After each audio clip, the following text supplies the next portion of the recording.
This tablet PC is completely useless, so today we're going to change that.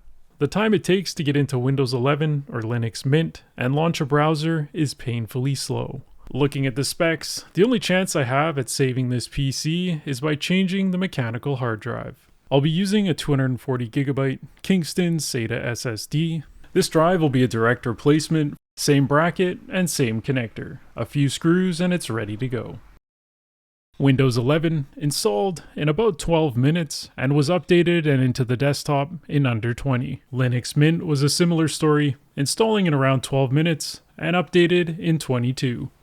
After the install, Windows started using the CPU and RAM during idle for background processes. This constant demand makes running anything else seem slow or unresponsive. Right out of the gate, Linux Mint has far fewer demands at idle and launches Firefox in about 3 seconds. I let Windows calm down for about 45 minutes, and when I launched Firefox, it took just over 4 seconds.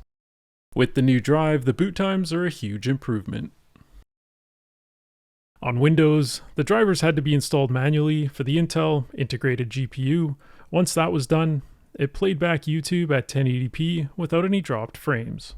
Linux Mint pre-installed drivers for the integrated graphics. I couldn't get it to run smoothly with modern codecs and YouTube, so I installed a browser extension that forced H.264. After that, video playback was much smoother. After a few days with each OS, I've decided to stick with Linux Mint.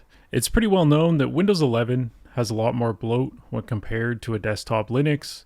It's less noticeable on modern hardware, but for an old PC like this, I feel like I'm waiting to be ambushed by background processes, where with Linux Mint, I don't even think about that, and for the first time in many years, I actually want to use this PC.